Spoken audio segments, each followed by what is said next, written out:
职场上有个很有意思的现象，老板招核心项目负责人，往往不会选那个业务能力最强、履历最亮眼的人，反而会挑一个看起来没那么锋芒毕露，但各方面条件都严丝合缝对上需求的人。很多人不理解，觉得这是任人唯亲，是不懂业务。等项目做成了才反应过来，原来人家选的从来不是最能打的人，而是最能让项目成的人。这套逻辑放到今天的互联网大厂创投圈里随处可见，但很少有人知道，早在《西游记》里，观音菩萨就把这套选人逻辑玩到了极致。所有人说起唐僧取经，第一反应都是唐僧是东土第一高僧，虔诚向佛，所以观音才选他去西天求取真经。这话放在电视剧里没问题，放在原著里根本站不住脚。唐僧不仅不是当时佛法造诣最高的人，甚至连大乘佛法是什么都不知道。那观音为什么放着东土无数高僧不选，偏偏挑中了唐僧？真的是为了找个懂佛法的人去取经吗？没那么简单。今天咱们一层层剥开，看看这位3届顶级项目经理是怎么用一套精准到可怕的选人逻辑，敲定整个西天取经项目的核心操盘手的。看懂了这套逻辑，你再看职场上的人事任命，很多看不懂的事瞬间就通了。第一个误区，唐僧根本不是靠佛法胜出的。先破一个最普遍的认知，唐僧能当选取经人和他的佛法水平关系不大，甚至可以说他的佛法造诣在整个选拔标准里权重极低。原著里有个很关键的细节，很多人都忽略了，观音带着木叉行者到东土，刚好赶上唐太宗举办水陆大会，唐僧作为坛主在台上讲经，观音直接化作一个借来游僧走上台，当着满朝文武的面指着唐僧就问了一句话，你这和尚只会讲小乘教法，可会讲大乘吗？唐僧是怎么回答的？他连忙起身行礼，老老实实说，老师父，我等众人都是讲的小乘教法，不知大乘教法在何处。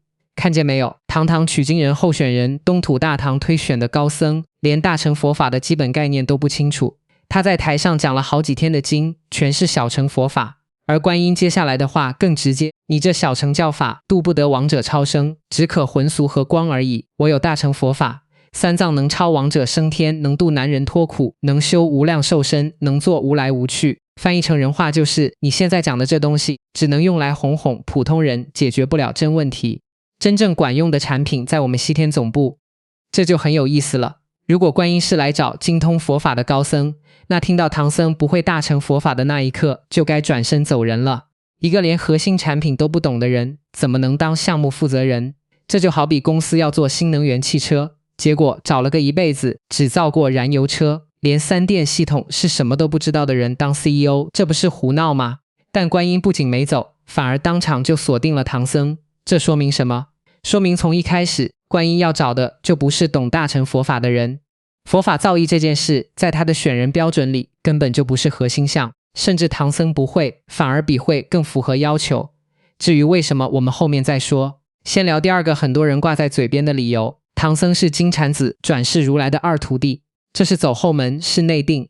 这话对，但只对了1/10。二，身份是入场券，但不是决胜牌。很多人说唐僧能上全靠背景，金蝉子是如来座下二弟子，跟正苗红的西天嫡系取经，这种镀金项目当然要留给自己人，这个逻辑不能说错，但太浅了。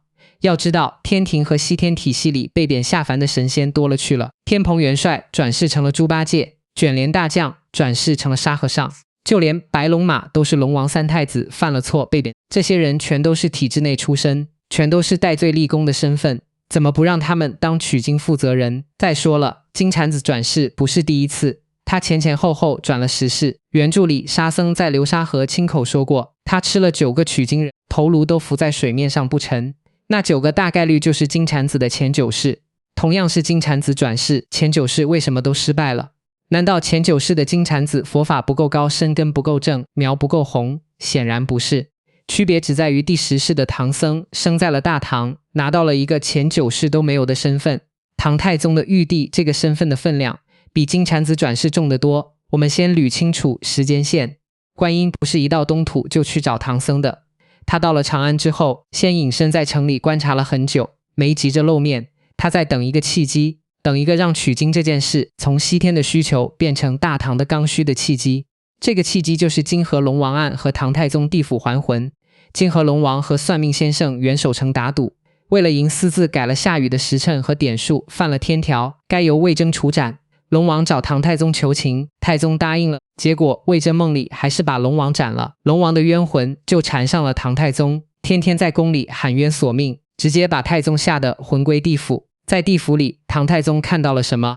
他看到了自己当年打天下时杀死的各路反王三军将士，无数冤魂在地狱里受苦，围着他索命。判官告诉他，这些冤魂罪业深重，普通超度没用，必须办水陆大会，用正经佛法超度，才能平息怨气。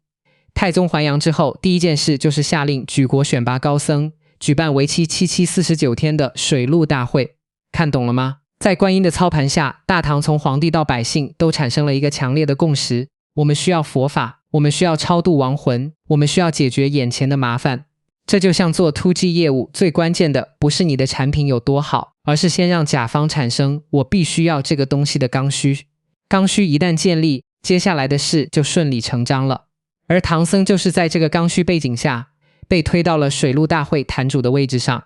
他能当上这个坛主，佛法是一方面，但更重要的是他的世俗出身。原著里唐僧的父亲陈光蕊是当朝新科状元，官拜江州州主，母亲殷温娇是当朝宰相殷开山的女儿。虽然他小时候经历了家破人亡，被和尚收养长大，但血脉和人脉都在。等他长大报了复仇，身份公开，立刻就成了大唐僧界的顶流。状元之子，宰相外孙，本身又精通佛法，形象端正，品行端正。这种人来当水陆大会的主讲，官方放心，百姓幸福，满朝文武没人挑得出毛病。太宗认他做玉帝，更是把这个身份推到了顶峰。你可能会问，身份这么重要吗？佛法高深不就行了？还真不行。西天取经本质上是一次跨区域的文化输出项目，最终目的是把大乘佛法推广到整个南赡部洲，项目成不成？不是看能不能把经取回来，是看取回来之后能不能在东土落地，能不能被官方认可，能不能普及到民间。如果取经人是个没身份没背景的野和尚，就算他佛法再高，一路走到了西天，取回来了真经，回到东土，皇帝不见他，官府不推广，寺庙不买账，那堆经书就是一堆废纸。这就像跨国公司开拓新市场，绝不会派个总部的老外过来当中国区总裁，一定会找本土出身，有政府资源，有行业人脉的人，因为业务能力可以培养，市场认知可以学习，但身份和信任壁垒不是短时间能打破的。唐僧的玉帝身份就是整个取经项目的官方通行证，他西行一路拿出通关文牒，报出大唐玉帝的名号，沿途小国国王都得客客气气，亲自盖印放行。换成别人，别说通关了，可能刚进国境就被当奸细抓了。更重要的是，有了这个身份，取经回来之后，他说的话，他带回来的经才具备国家层面的公信力。唐太宗一声令下，全国寺庙推行大乘佛法，才能真正在东土扎下根。这才是观音看中的金蝉子的身份，保证了他在西天体系内的政治正确；大唐玉帝的身份，保证了他在东土市场的落地能力。两张王牌加身，他才有资格进入最终候选名单。但注意，只是有资格而已。真正让观音下定决心选他的，是另外两个更深层的原因。这两个原因才是顶级管理者选人的核心密码。3. 顶级项目负责人核心素质从来不是能打。很多人看不上唐僧，觉得他窝囊没用，遇到妖怪就哭，全靠徒弟救命。一个连自己都保护不了的人，凭什么当团队领导？恰恰是这种没用，成了他当选的核心理由之一。我们先想一个问题，取经团队需要负责人亲自降妖除魔吗？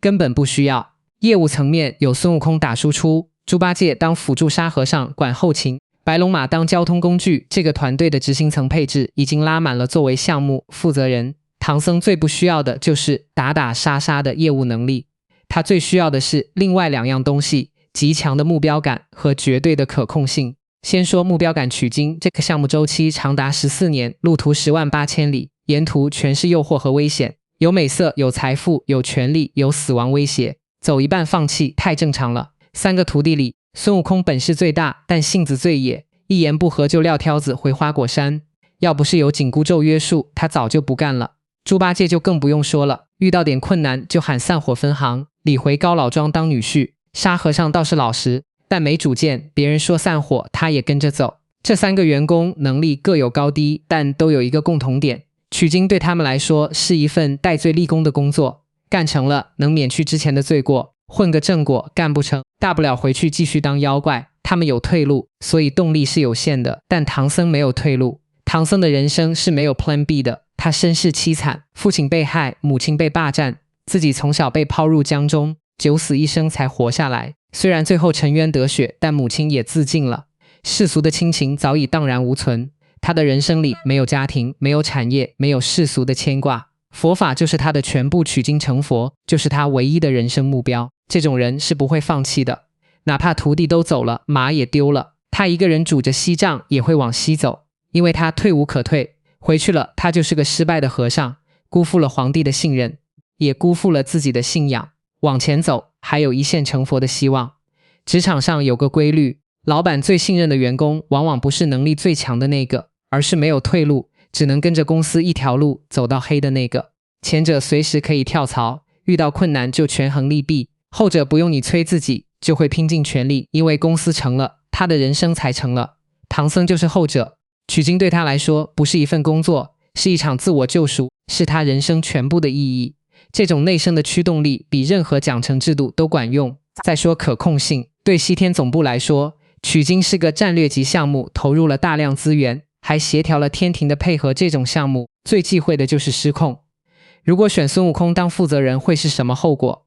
他能力强，人脉广，主意多，今天觉得这条路不好走，改道；明天觉得这个妖怪不该杀，放走；后天觉得如来给的任务不合理，直接打上天庭理论。项目进度、项目方向、项目底线全都会失控。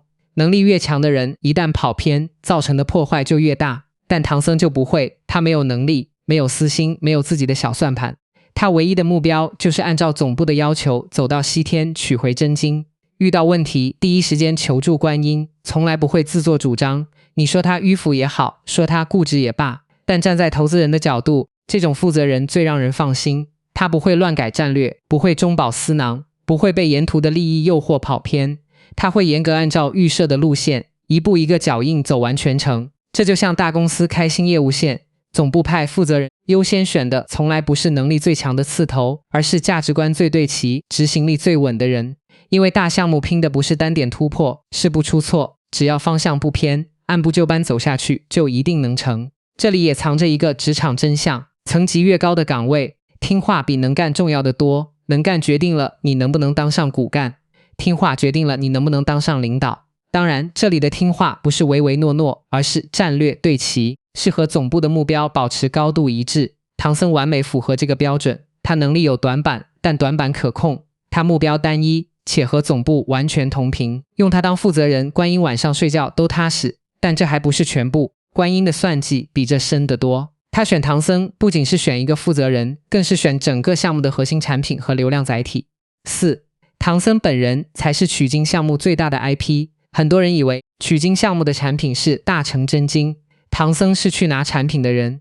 其实反过来，唐僧本人才是那个被精心包装的产品，真经只是附赠的说明书。为什么这么说？我们先想一个问题，为什么全天下的妖怪都知道吃了唐僧肉能长生不老？这个消息是谁传出去的？唐僧是十世修行的好人，元阳未泄，这种事按理说应该是顶级机密。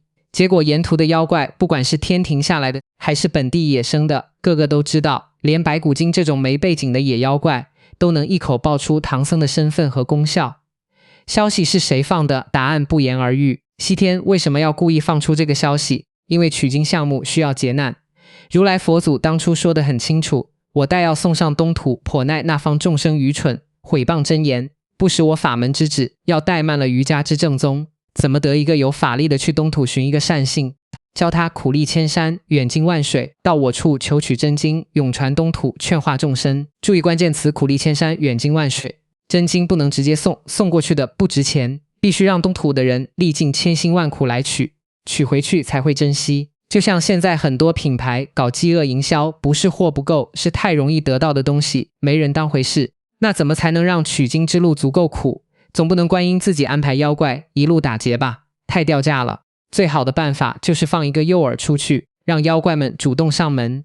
唐僧肉就是这个诱饵，有了长生不老的诱惑，沿途的妖怪才会前赴后继地跳出来，给取经团队制造麻烦。每一难都有妖怪主动送上门，不用总部费心安排， 81难的 KPI 轻轻松松就能完成，而唐僧的弱就是这个诱饵生效的前提。如果唐僧自己法力高强，妖怪根本打不过他，那谁还会来碰这个钉子？正因为他手无缚鸡之力，随便一个小妖都能把他抓走，妖怪们才觉得有机会，才愿意铤而走险。你看，唐僧越没用，劫难就越多，劫难越多，取经的含金量就越高，含金量越高，东土的人就越珍惜真经。这是一个完美的闭环。这就像现在打造网红 IP， 必须有争议，有故事，有一路逆袭的爽感。如果一个人天生就完美，一路顺风顺水就成功了，没人愿意看。大家爱看的是普通人一路披荆斩棘，战胜困难，最终逆袭的故事。唐僧就是这个故事的主角。他是凡人，他软弱，他爱哭，他一次次被妖怪抓走，一次次濒临死亡，但他从来没放弃。这样的人设才最有代入感，最有传播力。等他取到真经，回到东土，百姓们一听，原来这和尚经历了这么多磨难才取回来的经，那肯定是真经，肯定灵验，传播效果直接拉满。说白了，整个取经过程就是一场大型的事件营销。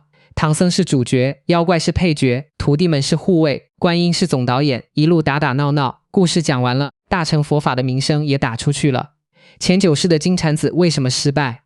因为那时候没有这套营销逻辑，就是单纯的一个和尚去取经，没话题，没热度，连个妖怪都懒得搭理他。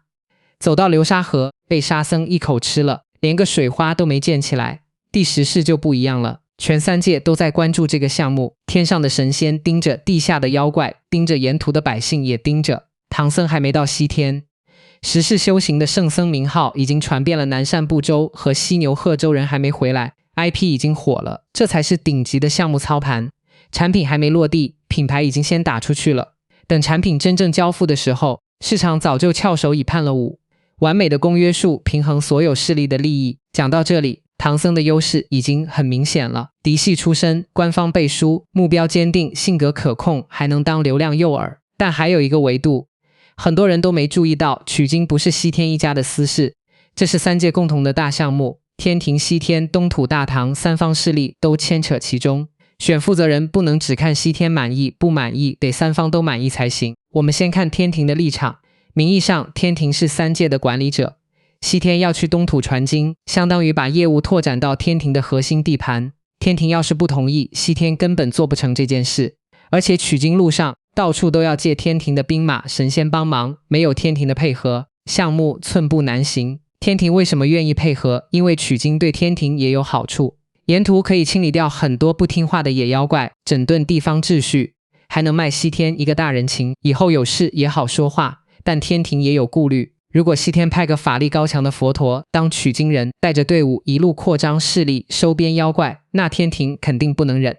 这相当于别人带着军队到你家门口开分公司，换谁都警惕。但唐僧就完全没这个问题，他是个凡人，手无缚鸡之力，既不会带兵，也不会打仗，就算最后取完经成了佛，也是个文职佛，没有兵权，没有势力，对天庭造不成任何威胁。而且他是东土大唐的人，是天庭治下的子民，天庭支持他取经，名正言顺，合情合理。对天庭来说，这个负责人安全无害，没威胁，还能顺便清理地方治安，稳赚不赔的买卖，当然愿意配合。再看西天内部，西天也不是铁板一块，也有派系，也有利益纷争。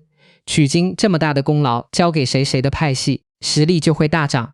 如来作为一把手，肯定愿意把功劳给自己人。唐僧是金蝉子，转世是如来的2弟子，跟着苗红的嫡系，把项目交给他，做成了如来的人，立了大功，地位更稳固，就算出了问题，也不会落到别的派系手里。而且金蝉子之前是因为轻慢佛法被贬下凡，现在给他一个戴罪立功的机会，也能彰显如来的宽宏大量，收拢人心，对内对外都交代得过去。最后看东土大唐，对唐太宗来说，取经是为了超度亡魂，稳固江山是国之大事，负责人必须是自己人，必须信得过。唐僧是他亲口认的玉帝，从小在东土长大，根红苗正，绝对不会胳膊肘往外拐。而且唐僧取经代表的是大唐的脸面，一个大唐僧人不远万里去西天求取真经，这件事本身就彰显了大唐的气度和诚意。取回来之后，由大唐官方主导推广，皇权和神权结合，统治会更稳固。你看3方势力各有各的算盘，各有各的顾虑，但唐僧这个人选刚好踩中了所有的平衡点，谁都挑不出毛病，谁都能拿到自己想要的利益，这才是最高明的选人智慧。职场上也是一样，跨部门合作的项目选负责人，从来不是选业务能力最强的，而是选所有人都能接受的。你能力再强，别的部门都不配合你，处处给你使绊子，项目也做不成。但如果大家都觉得你这个人靠谱，不偏不倚，项目成了对大家都有好处，那不用你推动，资源都会主动向你倾斜。真正的高手从来不是自己单打独斗厉害，而是能让周围的所有力量都愿意帮他成事。唐僧就是这样一个完美的公约数，他不是最强的，但他是最合适的，而合适比优秀重要10000倍。6. 终极真相。取经的目的从来不是经。现在我们再回到最开始的那个问题，观音为什么选择唐僧取经？真的是为了寻找佛法吗？到这里答案已经很清晰了，当然不是寻找佛法，是说给凡人听的漂亮话，是项目的对外宣传口号。真正的目的是西天要完成一次对东土市场的战略扩张，是要把大乘佛法的影响力从犀牛贺州拓展到南赡部洲。唐僧就是为这个战略量身定制的项目负责人，他的金蝉子身份保证了内部政治正确，他的玉帝身份保证了外部市场落地，他的坚定执着保证了项目能走完全程，他的软弱可控保证了项目不会偏离方向，他的实事修行人设成了最好的流量诱饵，他的凡人身份又平衡了天庭的顾虑，所有的条件他都严丝合缝地对上了。不是他有多优秀，是观音的选人标准刚好就是为他量身定做的，甚至连他不会大乘佛法这个缺点都是精心设计好的。我们再回头看观音初见唐僧时的那句问话，你可会谈大乘吗？这句话太妙了，如果唐僧回答我会，那整个项目就黄了。唐太宗会说，既然你会，那你直接讲就行了，干嘛还要跑几万里去取？观音根本没法接，正因为唐僧不会，正因为整个东土都没人会，去西天取经这件事才有了绝对的必要性。正是因为稀缺，所以才珍贵，正是因为难得，所以才神圣。顶级的销售从来不会追着客户卖产品，他们会先找到客户的痛点，然后告诉客户，有一个产品能解决你的痛苦，但这个产品不在这，需要你自己努力去拿，客户就会主动追着你要，求着你。给观音用的就是这套逻辑，他先通过地府还魂，给大唐制造了痛点，然后用小乘佛法没用，加深了焦虑，最后抛出大乘佛法这个解决方案，并且告诉你解决方案在遥远的西天，需要最虔诚的人历经磨难去取。然后唐僧就主动站出来了，他不是被观音选中的，他是被观音引导着自己主动认领了这个任务。他当着满朝文武的面跟唐太宗说，贫僧不才，愿效犬马之劳，与陛下求取真经，祈保我王江山永固。你看，从头到尾观音都没有强迫过任何人，他只是布了一个局，撒了一个饵，然后等着猎物自己走进来，等唐僧主动接下任务，他再现出真身，留下官方背书，相当于给项目盖了章。被人推着走的项目处处都是阻力，自己主动要做的项目遍地都是动力，这才是观音最厉害的地方。他不仅选对了人，还让这个人觉得是自己选择了这条路。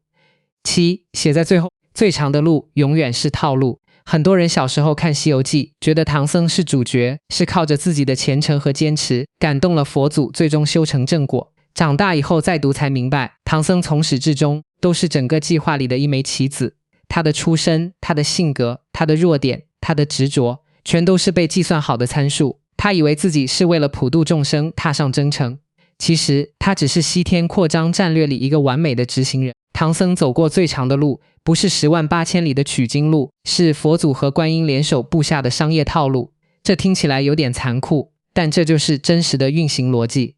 这世上很多成功都是这样，你以为是自己凭着才华和努力一路过关斩将，最终赢得了胜利，但实际上你只是刚好出现在了合适的位置上，刚好符合了某个宏大计划的所有需求，然后被各种力量推着，一步步走向了预设好的终点。不是你成就了项目，是项目成就了你。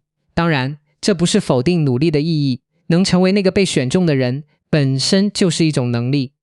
唐僧如果没有自幼修行的定力，没有面对苦难的韧性，没有刻在骨子里的虔诚，他也接不住这个天大的机会。机会永远留给有准备的人，但准备好的人很多，机会只有一个。最终被选中的那个往往不是准备最充分的，而是最符合机会背后所有隐性需求的。